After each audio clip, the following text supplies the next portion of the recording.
Hello everyone. 3 अगस्त से शुरू होने वाले आरआरबी ग्रुप डी एग्जाम को ध्यान में रखते हुए आज हम 50 मोस्ट इम्पोर्टेंट क्वेश्चन करेंगे। एग्जाम से पहले ये क्वेश्चन आपके लास्ट रिवीजन के लिए काफी यूजफुल रहेगा। तो चलिए शुरू करते हैं क्वेश्चन नंबर 1 से। 50 प्लस क्वेश्चन देंगे हम लोग यहाँ पे। और जिसको पीडीएफ चाहिए आपको कुछ नहीं करना है, बस मेरे टेलीग्राम पे जाइएगा, डिस्क्रिप्शन में लिंक दिया गया है, वहां से आप चेकआउट करके मुझे मैसेज करना, मैं पीडीएफ प्रोवाइड करा दूंगी, ठीक है, विद आंसर की के साथ में।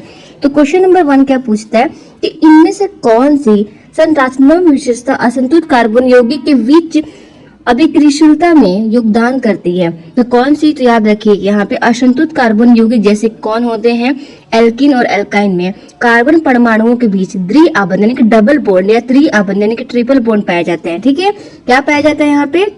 तो देखो, प्रेजेंट ऑफ डबल और triple bonds between carbon atom, carbon परमाणुओं के बीच द्विआबंध या त्रिआबंध अस्तित्व होते हैं। तो ऑप्शन नंबर सी करेक्ट कर दीजिएगा। और बहुत इंपॉर्टेंट क्वेश्चन था, और जिससे क्या होता है, आसानी से योगात्मक अभिक्रिया से करते हैं। ठीक है, तो चलिए नेक्स्ट क्वेश्चन देखते हैं। तो क्या पूछता है यहाँ पे कि जम्मू और कश्मीर में भारतीय सेना द्वारा शुरू किए गए उस आतंकवाद विरोधी अभियान का नाम बताइए जिसके तहत पहलगाम में हमले मास्टरमाइंड को ढेर कर दिया गया था। तो क्या नाम था? ऑपरेशन महादेव। क्या नाम था? ध्यान रखिएगा, ऑपरेशन महादेव नाम रखा गया था।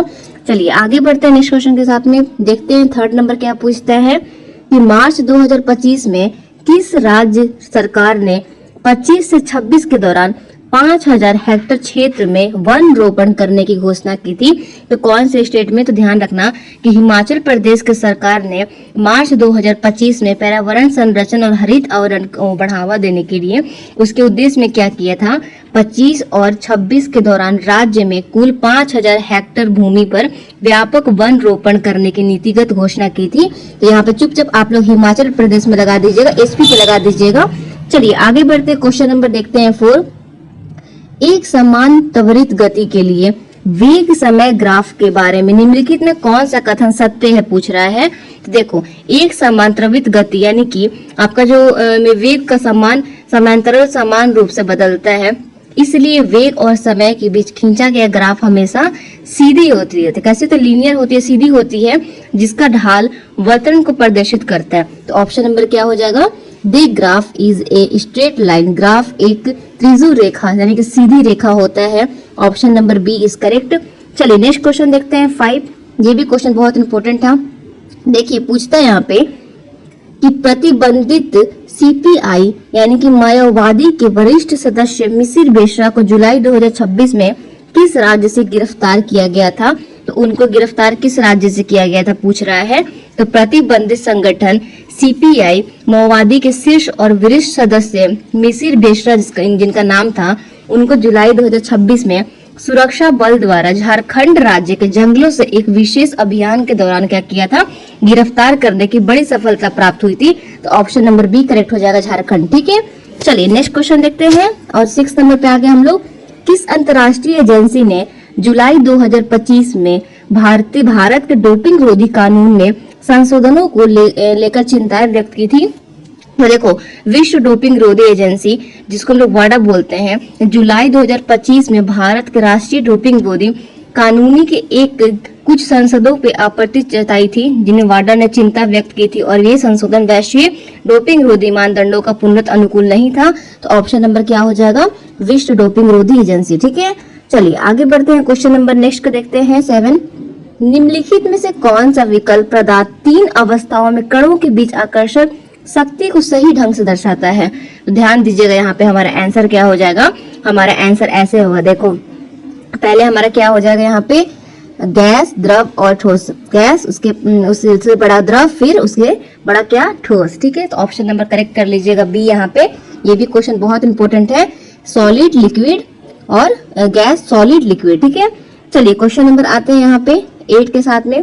पूंछ में एलओसी पार करने वाले आतंकवादियों को रोकने के लिए शुरू किए गए भारतीय सेना के घुसपैठ रोधी अभियान का नाम क्या था?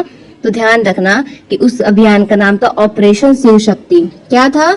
ऑपरेशन शिव शक्ति नाम था। ऑप्शन नंबर बी करेक्ट कर लेना। चलिए नेक्स्ट क्वेश्चन देखते हैं 9। नवंबर 2025 में भारत में हेम्बर स्मार्ट प्रिजन गाइडेंस हथियारों के उत्पादन के लिए किन दो कंपनियों ने संयुक्त उद्यम समझौता पर हस्ताक्षर किए थे? तो वो दो कंपनी कौन थे पूछ रहा है। तो नवंबर 2025 में भारत के सार्वजनिक क्षेत्र की रक्षा कंपनी भारत के इलेक्ट्रॉनिक्स लिमिटेड और फ्रांस के सफ्रान इलेक्ट्रॉनिक्स एंड डिफेंस ने भारत में अत्याधुनिक हेम्बर गाइडेंस मिसाइलों के निर्माण के लिए एक महत्वपूर्ण संयुक्त उद्यम पर हस्ताक्षर किया था। ऑप्शन नंबर यहाँ बी करेक्ट कर लीजिएगा, BAL और सफ्राइन इलेक्ट्रॉनिक्स एंड डिफेंस। ठीक है, ऑप्शन नंबर क्या हो जाएगा हमारा, बिल एंड सफ्राइन इलेक्ट्रॉनिक्स डिफेंस। ठीक है, चलिए नेक्स्ट क्वेश्चन देखते हैं। यहाँ पे ये भी क्वेश्चन बहुत इंपॉर्टेंट था, 9 वाला 10 देखते हैं। हालांकि महिलाओं में नियमित रूप से एंडोत्सक वास्ता होता है, लेकिन गर्भाशय का स्तर प्रत्येक माह रोज दम द्वारा निस्तारित हो जाता है। इससे क्या पता चलता है? तो इससे क्या पता चलता है, तो देखो महिलाओं में प्रत्येक माह अंडोत्सक होता है, जिसके बाद गर्भाशय की दीवारें संभावित भ्रूण और आरोपण के लिए तैयार होती है। यदि अंडे का निषेचन यानी कि फर्टिलाइजेशन नहीं होता है तो वो मोटी परत टूट जाती है और मासिक धर्म के रूप में बाहर निकल जाती है। तो ऑप्शन नंबर करेक्ट कर दीजिएगा, fertilization is not taking place. ठीक है, निषेचन नहीं हो रहा है, ऑप्शन नंबर ए करेक्ट हो जाएगा। चलिए आते हैं क्वेश्चन नंबर देखते हैं 11। पेडरेसी साड़ी जो होता है, जिसके 2010 में GI टैग मिला था और हाल में ही चर्चा में रही, किस राज्य से संबंधित है? तो देखो पेडरेसी जो साड़ी होती है वो भारत के महाराष्ट्र राज्य के पैठन शहर से संबंधित है। किससे? पैठन शहर से संबंधित है, महाराष्ट्र के। ध्यान रखिएगा, एक अत्यधिक प्रसिद्ध हथकरघा रेशम की साड़ी होती है। ठीक है, उत्कृष्ट कलात्मक के कारण इसे 2010 में 2010 में भौगोलिक संकेतन यानी कि GI टैग प्रदान किया गया था। तो महाराष्ट्र लगा दीजिएगा, ऑप्शन नंबर बी करेक्ट हो जाएगा। चलिए 12th क्वेश्चन देखते हैं। 2025 के चुनाव के बाद दिल्ली के मुख्यमंत्री के रूप में किसे शपथ लिया था? तो यहाँ पे हमारा क्या हो जाएगा कि 2025 के चुनाव के बाद दिल्ली के मुख्यमंत्री कौन बनी थी, किन्होंने शपथ लिया था 2025 के चुनाव के बाद पूछ रहे हैं। तो यहाँ पे रेखा गुप्ता हो जाएगा। क्या हो जाएगा? रेखा गुप्ता जी हो जाएंगी, ऑप्शन नंबर डी करेक्ट कर लीजिएगा, ध्यान रखना। चलिए आते हैं 13 नंबर क्वेश्चन पे। आर्टिफिशियल एजेंसी यानी कि AI और बिग डेटा एनालिस्ट आधारित सड़क सुरक्षा परियोजना शुरू करने वाला भारत का पहला राज्य कौन सा था? तो उत्तर प्रदेश लगा दीजिएगा, यूपी था। कौन था? यूपी था, उत्तर प्रदेश हो जाएगा, ऑप्शन नंबर ए करेक्ट कर दीजिएगा। ठीक है, चलिए नेक्स्ट क्वेश्चन देखते हैं। निम्नलिखित में से किस पर स्थिर अनुपात का नियम लागू नहीं होता? किस पे नहीं होता? तो देखो स्थिर अनुपात का नियम केवल रासायनिक यौगिक पर लागू होता है, जिसमें तत्व और निश्चित भार के अनुपात में जुड़े होते हैं। मिश्रण यानी कि मिश्रणों में घटे किसी भी अनुपात में हो सकते हैं, इसलिए नियम मिश्रण पर लागू नहीं होता है। तो यहाँ पे मिश्रण लगा दीजिएगा, ऑप्शन नंबर चुपचाप डी पे करेक्ट कर दीजिएगा। चलिए आगे बढ़ते हैं और देखते हैं 15 नंबर क्वेश्चन क्या पूछता है कि दक्षिण अफ्रीका ने किस टूर्नामेंट को जीतकर 27 वर्ष के लंबे इंतजार के बाद एक बड़ा क्रिकेट खिताब जीता था? तो यहाँ पे हमारा आंसर हो जाएगा विश्व टेस्ट चैंपियनशिप। क्या? वर्ल्ड टेस्ट चैंपियनशिप हो जाएगा, ऑप्शन नंबर डी करेक्ट कर देना। चलिए नेक्स्ट क्वेश्चन देखते हैं 16। तेलंगाना पुलिस द्वारा कितना पूछ रहा है 7600 से अधिक बच्चों से छुड़ाने के लिए चलाए गए राष्ट्रव्यापी अभियान का नाम क्या था? तो देखो लापता और बंधुआ जो मजदूर में फंसे बच्चों को छुड़ाने के लिए चलाए गए जो राष्ट्रव्यापी अभियान था उसको 11वें संस्करण यानी कि ऑपरेशन मुस्कान इवन का तहत क्या किया गया? तेलंगाना पुलिस ने शानदार कार्य किया था। ठीक है, तो ऑप्शन नंबर चुपचाप यहाँ पे ऑपरेशन मुस्कान लगा दीजिएगा, सी करेक्ट हो जाएगा। बहुत इंपॉर्टेंट ये क्वेश्चन था। चलिए 17 नंबर क्वेश्चन देखते हैं। डॉक्टर गुंथर वन हैंगेस जिनका जुलाई 2026 में निधन हो गया, किस वैज्ञानिक प्रक्रिया आविष्कारक थे ये? तो याद रखना ये थे प्लास्टिनेशन। ठीक है, क्या थे? प्लास्टिनेशन थे, ऑप्शन नंबर करेक्ट हो जाएगा बी। चलिए आगे बढ़ते हैं, क्वेश्चन नंबर 18 देखते हैं। पश्चिम बंगाल सरकार ने आमदेर पाड़ा आमदेर समाधान कार्यक्रम किस उद्देश्य के लिए शुरू किया था? किस उद्देश्य के लिए शुरू किया था? तो पश्चिम बंगाल सरकार द्वारा शुरू किए गए आमदेर पाड़ा आमदेर समाधान कार्यक्रम का मुख्य उद्देश्य था कि स्थानीय मोहल्ले में जाकर नागरिकों की दैनिक प्रासंगिक समस्याओं और शिकायतों को मौके पर ही तुरंत निवारण करना। और कर दीजिएगा, ऑप्शन क्या हो जाएगा? On the spot grievance resolution at doorstep, घर घर जाकर तत्काल शिकायतों का समाधान करना। ठीक है, चलिए नेक्स्ट क्वेश्चन देखते हैं 19। सूक्ष्म लघु और मध्यम उद्योग विकास संशोधन विधेयक 2026 किस सभा में पेश किया गया था? तो ये पेश किया गया था लोकसभा में। कहाँ पे? लोकसभा में पेश किया गया था। ध्यान रखिएगा, ऑप्शन नंबर करेक्ट हो जाएगा हमारा यहाँ पे ए।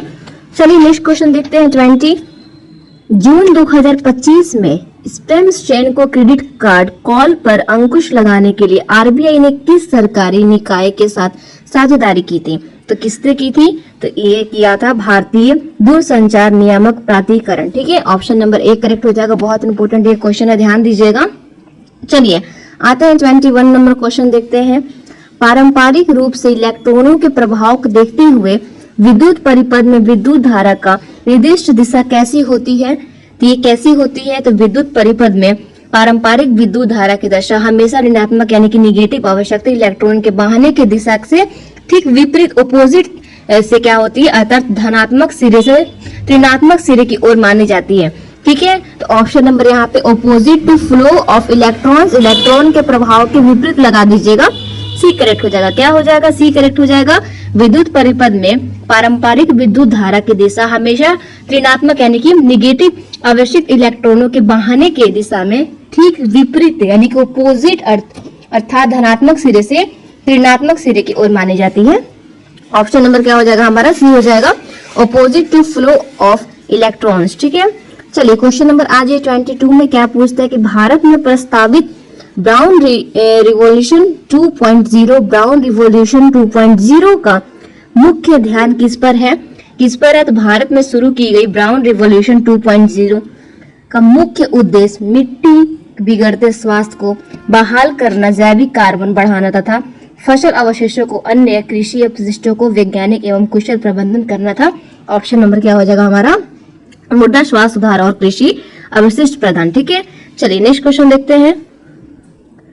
नेक्स्ट क्वेश्चन आ गया 23 में। केंद्र सरकार ने 1 अगस्त से 30 नवंबर 2026 तक किस वस्तु पर स्टॉक होल्डिंग सीमा लागू की गई थी? किया था तो किस पे किया था? तो शुगर पे, चीनी पे। किस पे? शुगर पे किया था, चीनी पे किया था। ऑप्शन नंबर सी करेक्ट कर दीजिएगा। चलिए आते हैं नेक्स्ट क्वेश्चन देखते हैं। यहाँ पे 24 अक्टूबर 2025 में दिल्ली सरकार और आईटी कानपुर में स्पूम को साफ करने का कौन सा उपाय किया जो कम वायुमंडलीय नमी के कारण असफल रहा? तो ध्यान दीजिए कि अक्टूबर 2025 में दिल्ली के खतरनाक प्रदूषण से निपटने के लिए दिल्ली सरकार ने आईआईटी कानपुर के सहयोग से कृत्रिम वर्षा कराते हेतु क्लाउड सीडिंग का प्रयास किया था, परंतु बादलों में पर्याप्त नमी ना हो से यह विफल हो गया यानी कि सफल नहीं हो पाया था। तो यहाँ लगा दीजिएगा cloud seeding for artificial rain, कृत्रिम वर्षा के लिए क्लाउड सीडिंग। ठीक है, चलिए आगे बढ़ते क्वेश्चन नंबर 25 देखते हैं। भारतीय रेलवे ने भारत के सबसे लंबे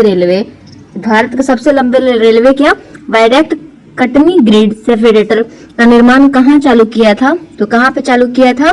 ये किया था मध्य प्रदेश में। कहाँ पे? एमपी में, मध्य प्रदेश में लगा देना। ऑप्शन नंबर ए करेक्ट हो जाएगा। चलिए 26 नंबर क्वेश्चन देखिए। पर्यावरण मंत्रालय ने किस क्षेत्र के लिए पारिस्थितिक रूप से संवेदनशील क्षेत्र का 7वां ड्राफ्ट नोटिफिकेशन जारी किया था? देखो, केंद्रीय पर्यावरण मंत्रालय ने जैव विविधता से संबंधित पश्चिम घाट यानी कि वेस्टर्न घाट क्षेत्र के संवेदनशील गांवों को और वनों का पर्यावरण की दृष्टि से संरक्षित घोषित करने के लिए 7वां मसौदा यानी कि ड्राफ्ट नोटिफिकेशन जारी किया था। पश्चिमी घाट लगा देना, वेस्टर्न घाट हो जाएगा। ऑप्शन नंबर करेक्ट कर लीजिएगा हमारा बी। चलिए आगे बढ़ते हैं, क्वेश्चन नंबर देखते हैं 27। प्रसिद्ध दिग्गज अभिनेत्री और नर्तिका शांताराम, जिनका अक्टूबर 2025 में निधन हो गया, किन ऐतिहासिक फिल्मों के लिए वो जानी जाती थी? तो ध्यान रखिए, प्रसिद्ध अभिनेत्री और कुशल शास्त्रीय नर्तक क्या नाम था उनका? संध्या शांताराम का अक्टूबर 2025 में निधन हो गया था। वे महान निर्देशक वी शांताराम के ब्लॉकबस्टर फिल्मों नौरंग हिंदी और पिंजरा जो मराठी में बना था, उसको अपनी बेहतरीन भूमिकाओं से वो अमर रही है। तो याद रखिएगा, जो उनका नौरंग था वो हिंदी में बना था, जो पिंजरा था वो क्या था? मराठी एक मूवी था। ठीक है, ऑप्शन नंबर करेक्ट कर दीजिएगा, नौरंग और पिंजरा। ठीक है, चलिए नेक्स्ट क्वेश्चन देखते हैं 28। भंडारा से पहले अनाज को पहले धूप में तथा फिर छाया में क्यों सुखाया जाता है? देखो, अनाज की लंबी अवधि की सुरक्षित भंडारण के उनमें से नमी यानी कि मॉइस्चराइज के मात्रा कम या आवश्यक होता है। धूप और छाया सूखने का फंगस बैक्टीरिया जो होता है वो कीटों का संक्रमण खतरा पूरी तरह से समाप्त हो जाता है ऐसा करने पे। तो क्या हो जाएगा, नमी की मात्रा कम करने और खराब होने से बचाने के लिए ऐसा किया जाता है। चलिए आज ये 29 में कलाई 2 जल विद्युत परियोजना 12,000 मेगावाट अरुणाचल प्रदेश में किस नदी पे प्रस्तावित है। तो अरुणाचल प्रदेश की किस नदी प्रभावित है, तो वहां पर हमारा आंसर हो जाएगा लोहित नदी। क्या हो जाएगा, लोहित नदी। ध्यान रखिएगा, ऑप्शन नंबर बी करेक्ट हो जाएगा, लोहित नदी। चलिए आगे बढ़ते क्वेश्चन नंबर देखते हैं यहाँ पे 30। कोशिका जो सेल होता है, सेल की खोज किसने की थी। तो ध्यान रखिएगा, सेल की खोज करने वाले कौन थे। तो देखो कोशिका यानी कि सेल की खोज सर्वप्रथम ब्रिटिश के वैज्ञानिक रॉबर्ट हुक ने कब किया था, 1565 में किया था। कब, 1565 में रॉबर्ट हुक ने क्या किया था, सेल का खोज किया था। ऑप्शन नंबर बी करेक्ट कर दीजिएगा, रॉबर्ट हुक। चलिए 30 नंबर क्वेश्चन देखिए, मानव शरीर की सबसे बड़ी हड्डी कौन सी है।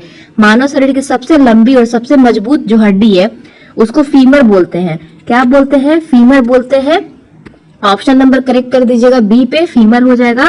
जो मनुष्य की जांग में पाई जाती है, कहाँ पे, आपकी जांग में पाई जाती है, वो सबसे छोटी हड्डी और कान के स्टेशस जैसी होती है। तो ऑप्शन नंबर फीमर पे लगा दीजिएगा, बी करेक्ट हो जाएगा। चलिए आते हैं क्वेश्चन नंबर 32 देखते हैं। इंसुलिन की कमी से कौन सा रोग होता है। तो इंसुलिन की कमी से रोग कौन सा होता है, तो मधुमेह होता है। क्या होता है, मधुमेह होता है। अग्नाशय यानी कि पेनक्रियास से स्रावित होने वाले हार्मोन इंसुलिन की कमी के कारण रक्त में ग्लूकोज का स्तर बढ़ जाता है, जिससे व्यक्ति मधुमेह यानी कि डायबिटीज रोग में पीड़ित हो जाता है। मधुमेह को इंग्लिश में बोलते हैं डायबिटीज। ठीक है, चलिए नेक्स्ट क्वेश्चन देखते हैं 33। स्वराज मेरा जन्मसिद्ध अधिकार यह किसने कहा था। तो स्वराज मेरा जन्मसिद्ध अधिकार ये कौन कहे थे, तो महान स्वतंत्र सेनानी और गरम दल के नेता। कौन, गरम दल के नेता जो थे लाल बहादुर नहीं, बाल गंगाधर तिलक। कौन, बाल गंगाधर तिलक जो थे वो क्या, इनका क्या था, स्वराज मेरा जन्मसिद्ध अधिकार है। तो ये कहने वाले का नाम था बाल गंगाधर तिलक। ठीक है, चलिए नेक्स्ट क्वेश्चन देखते हैं 32 34। हीराकुंड बांध किस नदी पे स्थित है। तो हीराकुंड जो बांध है उड़ीसा राज्य में महानदी पे स्थित है। कहाँ पे, उड़ीसा के महानदी पे स्थित है। याद रखिएगा, विश्व का सबसे लंबा मिट्टी का बांध है ये। ठीक है, और ये परियोजना बाढ़ नियंत्रण को जल विद्युत उत्पादन को दोनों के लिए अत्यधिक महत्वपूर्ण माना जाता है। तो उड़ीसा का महानदी लगा दीजिएगा। चलिए 35 देखिए, भारत में पहली बार जनगणना कब हुई थी। तो भारत में गैर नियमित जनगणना British governor general Lord Mayo के कार्यकाल में, किसके, लॉर्ड मेयो के कार्यकाल में हुआ था। कब, 1872 में। ठीक है, 1872 में आयोजित की गई थी। इसके बाद 1881 में, कब, 1881 में लॉर्ड रिपन के समय से देश का नियंत्रण रूप से हर 10 वर्ष पर जनगणना शुरू हुई थी। ठीक है, तो ऑप्शन नंबर 1872 लगा दीजिएगा। चलिए नेक्स्ट क्वेश्चन देखते हैं 36 क्या पूछता है। राज्यसभा के सदस्यों के कार्यकाल कितने वर्ष का होता है। राज्यसभा का एक स्थायी सदन में जो भी कभी भंग नहीं होता है, इसके प्रत्येक सदस्य का कार्यकाल 6 वर्ष का होता है। कितने वर्ष का, 6 ईयर का होता है। ऑप्शन नंबर बी करेक्ट कर लीजिएगा। चलिए नेक्स्ट क्वेश्चन देखते हैं 37। कथकली किस राज्य की शास्त्रीय नृत्य है। तो डांस है, तो जो कथकली भारत के केरल राज्य, कहाँ, केरल राज्य के अत्यधिक प्रसिद्ध और सुंदर स्तरीय नृत्य है, जिसमें कलाकार भारी मुकुट, वेशभूषा और चेहरे का विशेष हाव भाव जो फेशियल एक्सप्रेशन होता है उसको द्वारा कहानी के मंचन करती है। तो आप देखिएगा कथकली एक बार। तो ऑप्शन नंबर केरल लगा जाएगा, बी हो जाएगा। ठीक है, चलिए 38 नंबर क्वेश्चन देखिए, भारत का सबसे बड़ा डेल्टा कौन है। तो भारत का पश्चिम बंगाल और बांग्लादेश में गंगा तथा ब्रह्मपुत्र नदियों द्वारा निर्मित सुंदरवन जो डेल्टा है विश्व का सबसे बड़ा नदी डेल्टा है। यह क्षेत्र अपने सुंदरी वृक्षों और रॉयल बंगाल टाइगर के लिए प्रसिद्ध है। तो सुंदरबन डेल्टा लगा देना। चलिए 39 नंबर देखिए, स्क्रेवरी रोग किसकी कमी से होती है। तो ये होती है विटामिन सी की कमी से। चलिए नेक्स्ट क्वेश्चन देखते हैं 40। पानी का रासायनिक सूत्र पूछ दिया, वाटर का रासायनिक सूत्र क्या होता है, H2O लगा देना। ऑप्शन नंबर करेक्ट हो जाएगा बी यहाँ पे। चलो आगे बढ़ते हैं 41 के साथ। एलपीजी गैस में मुख्य रूप से क्या होता है। तो देखो एलपीजी गैस में क्या होता है, तो इसमें होता है प्रोपोन और ब्यूटेन। ठीक है, प्रोपेन और ब्यूटेन होता है। ऑप्शन नंबर बी करेक्ट कर दीजिएगा। चलिए आगे बढ़ते हैं क्वेश्चन नंबर 42 देखते हैं। मैथ्स का क्वेश्चन है, क्या पूछता है कि 15, 25 और 35 का महत्तम समापवर्तक यानी कि HCF क्या है। तो HCF क्या है बताना है हमको। तो यहाँ पे देखो पहले मल्टीप्लाई करते हैं हम लोग। 3 को मल्टीप्लाई करोगे 5 से तो कितना आएगा, 15 आ जाएगा। ठीक है, अब 5 को 5 से मल्टीप्लाई करिएगा तो कितना आ जाएगा, 25 आ जाएगा। अब देखो 7 से मल्टीप्लाई करोगे 5 को तो कितना आएगा, 35 आ जाएगा। अब तीनों में कॉमन फैक्टर यहाँ पे क्या दिख रहा है आप लोगों को, इनका जो गुणनखंड है वो किससे हुआ है, तो 5 से हुआ है। कॉमन क्या है, 5 है, तो हमारा HCF क्या हो जाएगा, 5 हो जाएगा। ऑप्शन नंबर बी करेक्ट कर देना। चलो नेक्स्ट क्वेश्चन देखते हैं 43। चेचक के टीके की खोज किसने की थी। देखो ब्रिटिश जो चिकित्सक थे इनका नाम था एडवर्ड जनरल, ठीक है, तो इनका नाम क्या था, एडवर्ड जनरल नाम था। ये ब्रिटिश के क्या थे, ये ब्रिटिश के चिकित्सक थे, तो ऑप्शन नंबर एडवर्ड जनरल लगा दीजिएगा। चलिए नेक्स्ट क्वेश्चन देखते हैं 44। कार्य का मात्रक क्या है, तो कार्य पूछ रहा है, तो देखो भौतिक में वर्क, ठीक है, वर्क और एनर्जी, वर्क और एनर्जी दोनों का एसआई मात्रक क्या होता है, जूल होता है, ठीक है। चलिए नेक्स्ट क्वेश्चन देखते हैं 45। प्रथम पंचवर्षीय योजना कब शुरू किया गया था, तो देखो प्रथम पंचवर्षीय योजना शुरू कब किया गया था, तो भारत में नियोजित आर्थिक विकास की शुरुआत के लिए प्रथम पंचवर्षीय योजना का शुरुआत 1951 से कब तक चला था, 1956 तक, ध्यान रखिएगा। तो ऑप्शन नंबर करेक्ट कर दीजिएगा यहाँ पे बी। चलिए आते हैं 46 नंबर क्वेश्चन के साथ। जालियांवाला बाग हत्याकांड कब हुआ था, तो जालियांवाला बाग हत्याकांड हुआ था 13 अप्रैल 1919, ठीक है। पंजाब के अमृतसर शहर में स्थित जालियांवाला बाग, आप लोग गए होंगे शायद घूमने के लिए, तो कहाँ पे है, पंजाब के अमृतसर शहर में स्थित है जालियांवाला बाग, जो 13 अप्रैल 1919 में बैसाखी के दिन डॉक्टर सत्यपाल और शहबुद्दीन कजलू के गिरफ्तारी के विरोध में बैठी शांतिपूर्ण भीड़ पर जनरल डायर ने अंधाधुंध गोलियां चलवा दी थी, ठीक है। चलिए नेक्स्ट क्वेश्चन देखते हैं 47। अर्थशास्त्र पुस्तक लेखक चाणक्य, जिनको कौटिल्य भी बोलते हैं, 8 में आ जाइए। रामकृष्ण मिशन की स्थापना किसने की थी, तो स्वामी विवेकानंद ने, क्या, स्वामी विवेकानंद ने अपने गुरु रामकृष्ण परमहंस के विचारों और वेदांत दर्शन के प्रचार प्रसार के लिए कब किया था, 1897 याद रखिएगा। और पश्चिम बंगाल के बेलूर में रामकृष्ण मिशन की स्थापना की थी, ठीक है। कहाँ पे, पश्चिम बंगाल के बेलूर में रामकृष्ण मिशन की स्थापना की थी, जो सामाजिक सेवा कार्यों के लिए जाना जाता है। ऑप्शन नंबर बी करेक्ट कर दीजिएगा। चलिए आते हैं 49 नंबर क्वेश्चन देखते हैं। पोंगल किस राज्य का त्योहार है, तो जो पोंगल है तमिलनाडु राज्य में मनाया जाने वाला 4 दिवसीय फसल कटाई, जब क्या होता है 4 दिवसीय फसल कटाई यानी हार्वेस्ट का एक अत्यंत पावन और पारंपरिक त्योहार है, जो सूर्य देव को समर्पित होते हैं और जो जनवरी के मध्य में मनाया जाता है। जो तमिलनाडु लगा दीजिएगा, ऑप्शन नंबर बी करेक्ट हो जाएगा। चलिए 50 में आ जाइए। ब्रह्मा समाज की स्थापना किसने की थी, तो देखो भारतीय पूर्ण जनगणना के अग्रदूत राजा राममोहन राय ने हिंदू धर्म व्याप्त कुरीति जैसे कि सती प्रथा, बाल विवाह को समाप्त करने और एक शरवात को बढ़ावा देने के लिए 1828 में कोलकाता में ब्रह्मा समाज की स्थापना की थी। ऑप्शन नंबर राजा राममोहन राय लगा दीजिएगा। चलिए 51 पे आ जाइए।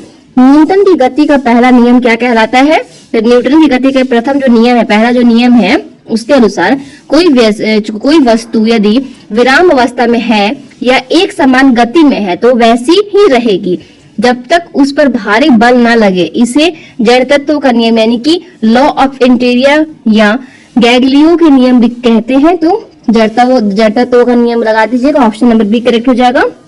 चलिए 52 में आ जाइए। गिर राष्ट्रीय उद्यान किस राज्य में स्थित है, तो गिर राष्ट्रीय उद्यान जो है वन जीव अभयारण्य जो भारत का गुजरात राज्य में है, तो गुजरात लगा देना, ऑप्शन नंबर बी करेक्ट हो जाएगा। चलिए नेक्स्ट क्वेश्चन देखते हैं 53। कोशिका का आत्मघाती थैली सुसाइड बैग किसे कहा जाता है, तो किसे कहते हैं, तो लाइसोसोम को बोलते हैं, ठीक है। चलिए नेक्स्ट क्वेश्चन देखते हैं यहाँ 54 को। मनुष्य के शरीर में रक्त यानी कि ब्लड बैंक किसे कहा जाता है, तो मनुष्य के शरीर में जो प्लिया ए होते हैं उसको रक्त बैंक कहा जाता है, क्योंकि ये आपातकाल के लिए अतिरिक्त रक्त को क्या करता है, साजित रखता है, और साथ ही ये पुरानी व मृत जो लाल कोशिकाएं होती है उसको नष्ट करने का कार्य करता है। ऑप्शन नंबर प्लिया हो जाएगा। चलिए आगे बढ़ते क्वेश्चन नंबर 55 के साथ में। हर्षचरित लेखक कौन थे, तो इनका नाम था बार्नबट, ठीक है, बार्नबट थे। क्वेश्चन नंबर 56 देखिए। भारतीय राष्ट्रीय कांग्रेस के प्रथम अध्यक्ष कौन थे, तो कौन थे, व्योमेश चंद्र बनर्जी हो जाएंगे।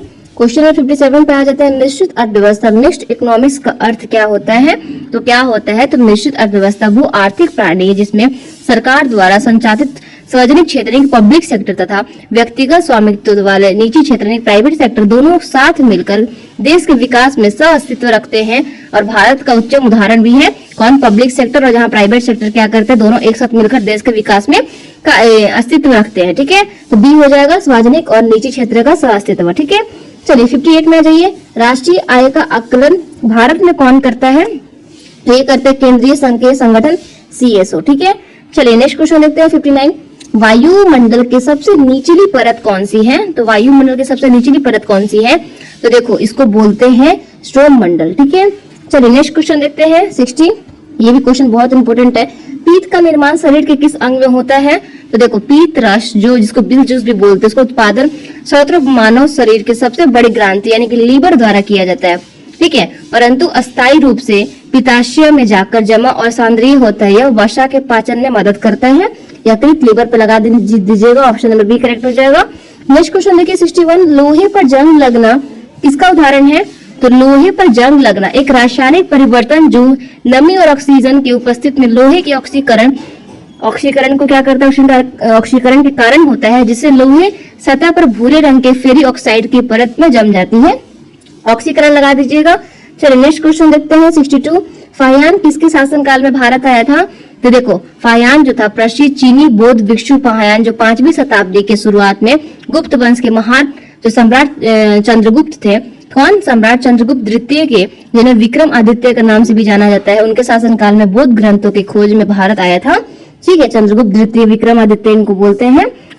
चलिए आगे लगा दीजिएगा क्वेश्चन नंबर डी पे 63। देखिए लोकसभा का सदस्य बनने के लिए न्यूनतम आयु, तो देखिए भारतीय संविधान के अनुसार, ठीक है, भारतीय कॉन्स्टिट्यूशन के अनुसार संसद के निचले सदन यानी कि लोकसभा के सदस्य यानी कि सांसद निर्वाचित होने के लिए किसी भी भारतीय नागरिक को न्यूनतम 25 वर्ष का होना अनिवार्य है। ठीक है, 25 लगा देना। चलिए 64 पे जी। भारत में गरीबी हटाओ का नारा पंचवर्षीय योजना के तहत दिया गया था। तो भारत में गरीबी हटाओ का ऐतिहासिक जो नारा था वो हमारा पांचवी योजना के तहत दिया गया था। तो ऑप्शन बी करेक्ट कर दीजिएगा। चलिए आगे बढ़ते हैं, क्वेश्चन नंबर देखते हैं 65। मुख्य चुनाव आयुक्त की नियुक्ति कौन करता है? तो मुख्य चुनाव आयुक्त की नियुक्ति कौन करता है? तो राष्ट्रपति के द्वारा किया जाता है। ठीक है, भारत के आम चुनाव आयुक्त यानी कि चीफ इलेक्शन कमिश्नर और अन्य चुनाव आयुक्तों की नियुक्ति संविधान अनुच्छेद 324(2) के तहत भारत के राष्ट्रपति यानी कि प्रेसिडेंट के द्वारा केंद्रीय मंत्रिमंडल की सलाह पर की जाती है। ठीक है, चलिए नेक्स्ट क्वेश्चन देखते हैं 66। बिहू किस राज्य का प्रसिद्ध त्योहार है? तो जो बिहू है वो असम राज्य का क्या है? प्रसिद्ध त्योहार है। तो असम राज्य का सबसे महत्वपूर्ण और लोकप्रिय सांस्कृतिक त्योहार है, जो वर्ष में 3 बोगाग बिहू, कंगाली बिहू और बोगली बिहू तृतीयों के परिवर्तन में धान की फसल के चक्र के अनुसार धूमधाम से मनाया जाता है। चलिए आगे बढ़ते हैं, क्वेश्चन नंबर 67 देखते हैं। धन विधेयक यानी कि मनी बिल सबसे पहले कहाँ पेश किया जाता है? तो संविधान के अनुच्छेद 109 के अनुसार कोई भी धन विधेयक यानी कि मनी बिल केवल राष्ट्रपति की पूर्व सिफारिश पर संसद के निचले सदन यानी कि लोकसभा में ही प्रस्तुत करता है।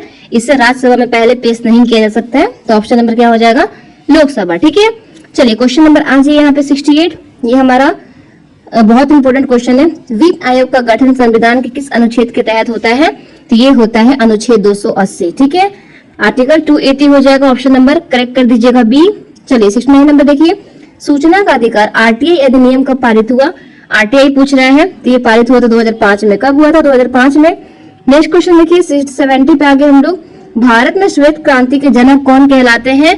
तो ये कहलाते हैं डॉक्टर वर्गीस कुरियन। ठीक है, डॉक्टर वर्गीस कुरियन हो जाएंगे। चलिए आज ये 71 में भारतीय रिजर्व बैंक RBI की स्थापना कब हुई थी? तो RBI की स्थापना कब हुई थी? RBI की स्थापना हुई थी 1935 में। कब हुई थी? 1935 में। रिजर्व बैंक ऑफ इंडिया यानी कि RBI की स्थापना हिल्टन यंग कमीशन की सिफारिश पर भारतीय रिजर्व बैंक अधिनियम 1934 के प्रावधानों के अनुसार क्या हुआ था? 1 अप्रैल कब? 1 अप्रैल 1935 को कोलकाता में की गई थी, जिसके बाद 1937 के स्थायी रूप से मुंबई स्थानांतरित कर दिया गया था।